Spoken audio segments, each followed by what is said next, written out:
जय हिंद दोस्तों, मैं हूं अनूप और आप सब लोग देख रहे हैं ग्लोबल कॉन्फ्लिक्ट। दोस्तों कुछ दिन पहले ही मैं आप लोगों को बताया था कि चाइना द्वारा जो टाइप 75 एम्फीबियस असॉल्ट शिप का कंस्ट्रक्शन किया जा रहा है उस पे कैसे आग लग गया था। आग की वजह से कैसे चाइना का पूरा शिपयार्ड ही तबाह हो गया, वो आप लोग वीडियो में देख चुके होंगे। पर अब सुनने को आ रहा है कि बुधवार के दिन चाइना द्वारा इसी क्लास का एम्फीबियस असॉल्ट शिप को समुद्र में उतार दिया है और चाइनीज मीडिया ग्लोबल टाइम्स के मुताबिक आने वाले 1 से 2 साल तक जहाजों के अलग अलग इक्विपमेंटों का परीक्षण किया जाएगा। तो दोस्तों अब सवाल उठता है कि चाइना जिस तरीके से धड़ल्ले से अपने बेड़े में एक से एक जहाजों को शामिल कर रहा है और नया और बड़े जहाजों का कंस्ट्रक्शन कर रहा है, इसे काउंटर करने के लिए इंडियन नेवी की तरफ से किस तरीके से आगे बढ़ा जा रहा है। चाइना के टाइप 075 एम्फीबियस असॉल्ट शिप को काउंटर करने के लिए इंडिया के पास कौन सा काउंटर स्ट्रेटेजी है, चलिए आज के वीडियो में जानते हैं। ग्लोबल टाइम्स के मुताबिक टाइप 075 असॉल्ट शिप को बुधवार के दिन सी ट्रायल के लिए लॉन्च किया गया है, जबकि पिछले साल सितंबर महीने में ही इसे शंघाई में स्थित एक शिपयार्ड में पहली बार समुद्र में उतारा गया था। ग्लोबल टाइम्स के मुताबिक इस जहाज को अभी भी 1 से 2 साल लगेगा ऑपरेशनली चाइनीज नेवी में शामिल होने के लिए। इस क्लास का दूसरा और एक जहाज के ऊपर भी चाइनीज शिपयार्ड में काम चल रहा है, जिसे इसी साल सितंबर महीने में लॉन्च किया गया था। जबकि यूएस नेवी के रिपोर्ट के मुताबिक चाइना द्वारा इस क्लास का तीसरा जहाज के ऊपर भी काम किया जा रहा है और चाइना टोटल ऐसा 3 जहाजों को बनाना चाहता है, जबकि इसके बेस पे टाइप 076 क्लास के ऊपर भी चाइना काम करना चाहता है। दोस्तों अमेरिकी रिपोर्टों के मुताबिक ये अमेरिका के बाहर ऑपरेट किए जाने वाला सबसे बड़ा एम्फीबियस असॉल्ट शिप है, जिसका वजन करीबन 40,000 टन है और लंबाई करीबन 250 मीटर है। दोस्तों इस जहाज का चौड़ाई करीबन 43 मीटर और इसमें 30 अटैक और ट्रांसपोर्ट हेलीकॉप्टरों को रखे जाने का सुविधाएं भी है।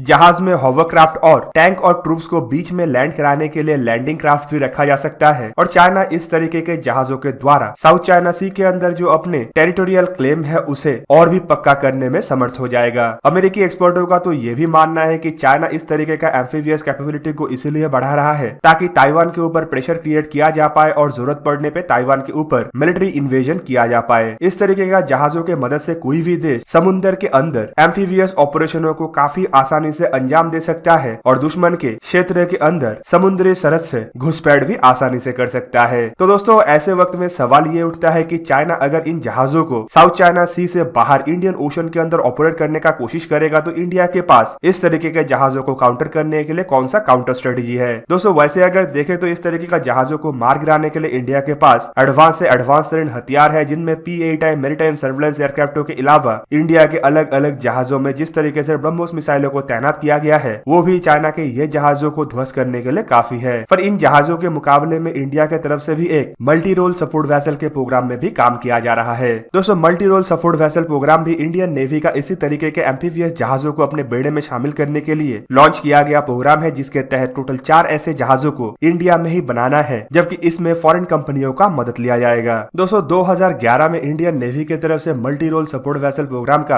आगाज किया गया था, जिसके तहत ऐसे जहाजों को इंडियन नेवी में शामिल करना है जो amphibious warfare operation, force projection और वेरियस तरीके का एविएशन ऑपरेशनों को अंजाम दे पाए। इंडिया इन जहाजों के मदद से अपने दूर में स्थित द्वीपों का सुरक्षा, ह्यूमैनिटेरियन असिस्टेंस, डिजास्टर रिलीफ और एंटी पायरेसी मिशनों को अंजाम दे पाएगा। दोस्तों इस टेंडर के लिए अमेरिका और यूरोप के टोटल 8 कंपनियों की तरफ से भारत को ऑफर किया गया था, जिनमें फ्रांस का DCNS, इटली का फिनकैंटियरी, स्पेन का नेवेंशिया, साउथ कोरिया का हैंजन हेवी इंडस्ट्री, यूनाइटेड किंगडम का BAE सिस्टम, अमेरिका का रेथियन, जर्मनी का TKMS और नेदरलैंड का शेल नेवल शिप बिल्डिंग शामिल था। पर इन 8 कंपनियों में से इंडिया की तरफ से सिर्फ 3 कंपनियों को ही सबसे ज्यादा महत्व दिया गया, क्योंकि इनके द्वारा पेश किया गया जहाज इंडियन नेवी के जरूरतों को बाखूबी निभा सकता है। और दोस्तों इन 3 कंपनियों में फ्रांस का नेवल ग्रुप, इटली का फिनकैंटियरी और स्पेन का नेवेंशिया शामिल है। नेवल ग्रुप्स की तरफ से भारत को मिस्ट्रल क्लास के एम्फीबियस असॉल्ट शिप का पेशकश किया गया था, जो कि 21,300 टन का एक भारी भरकम जहाज है। दोस्तों इस जहाज के ऊपर 16 भारी भरकम हेलीकॉप्टरों को तैनात किया जा सकता है या फिर 35 लाइट हेलीकॉप्टरों को तैनात किया जा सकता है। जहाज करीबन 200 मीटर लंबा और 32 मीटर चौड़ा है, जबकि इसका अधिकतम स्पीड करीबन 35 किलोमीटर पर आवर है। जहाज का रेंज करीबन 19,800 किलोमीटर है और ये 900 ट्रूप्स को एक साथ एकोमोडेट कर सकता है। जहाज के पास इसके अलावा जहाज के अंदर 49 अलग अलग तरीके का व्हीकलों को रखने का जगह है, जिनमें टैंक से शुरू करके आर्मी के ट्रक और इन्फेंट्री कॉम्बैट व्हीकल तक शामिल है। दोस्तों इटली के फिनकैंटिया की तरफ से भारत को जो जहाज का ऑफर किया गया है उसका नाम है मल्टी फंक्शनल शिप। इसका वजन करीबन 20,000 टन और इसमें 6 बड़े आकार के जहाजों को रखने का जगह है, जबकि इसके बारे में ज्यादा जानकारी पब्लिक फोरम में अवेलेबल नहीं है। और जितना जानकारी अवेलेबल है उसके मुताबिक इसका रेंज करीबन 13,000 किलोमीटर है, जबकि ये 950 ट्रूप्स को एकोमोडेट भी कर सकता है। जबकि स्पेन के नेवेंशिया ग्रुप के तरफ से इंडियन नेवी को Hwan Carlos 1 amphibious assault ship का ऑफर किया गया है। दोस्तों इस जहाज का वजन करीबन 26,000 टन और लंबाई करीबन 230 मीटर है,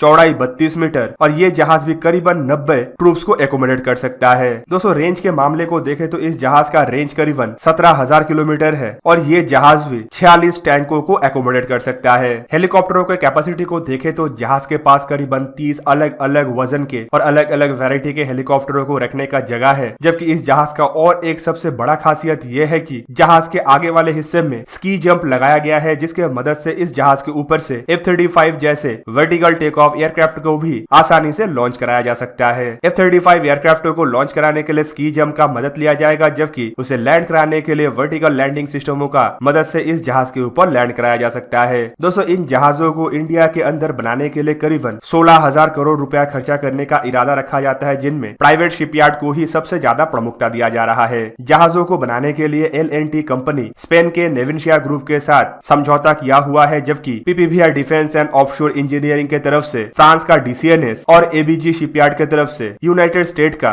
एलियन कंपनी के साथ समझौता किया हुआ है। दोस्तों इंडियन नेवी का इस कॉन्ट्रैक्ट के मुताबिक जो 4 जहाज बनाया जाना है उनमें प्राइवेट कंपनियों के तरफ से 2 जहाजों को बनाना है, जबकि बाकी के 2 जहाज हिंदुस्तान शिपयार्ड लिमिटेड में इन प्राइवेट कंपनियों के तरफ से हर एक तरीके का मदद के सहारे बनाया जाएगा। जहाजों को जल्द से जल्द इंडियन नेवी में शामिल करने के लिए टोटल काम को 2 हिस्से में बांटा गया है और प्राइवेट कंपनियों का महत्व इसमें ज्यादा रखा गया है। दोस्तों 2019 में एक बहुत ही दुखद न्यूज इसे लेके सामने आया था, जहां पे इंडियन नेवी के तरफ से मिनिस्ट्री ऑफ डिफेंस को इस बात का रिक्वेस्ट किया गया था कि इस टेंडर को स्क्रैप कर दिया जाए। इसके पीछे नेवी के तरफ से ये दावा किया गया था कि प्रोजेक्ट बहुत ही दिनों से डिले चल रहा है और अब तक इसके ऊपर ज्यादा कुछ प्रोग्रेस नहीं हुआ है, बोल के इसे कैंसिल करके एक नया और एक फ्रेश टेंडर इशू किया जा पाए, ताकि इंडियन नेवी को आधुनिक से आधुनिक टेक्नोलॉजी वाला नया जहाजों का ऑफर हो। देखना यह है कि चाइना के तरफ से अब इन जहाजों के लॉन्चिंग सेरेमनी के बाद इंडियन नेवी के तरफ से कितना तेज गति से अपने एम्फीबियस असॉल्ट शिप के प्रोजेक्ट में आगे बढ़ा जाता है और इंडियन नेवी को इसे अपने बेड़े को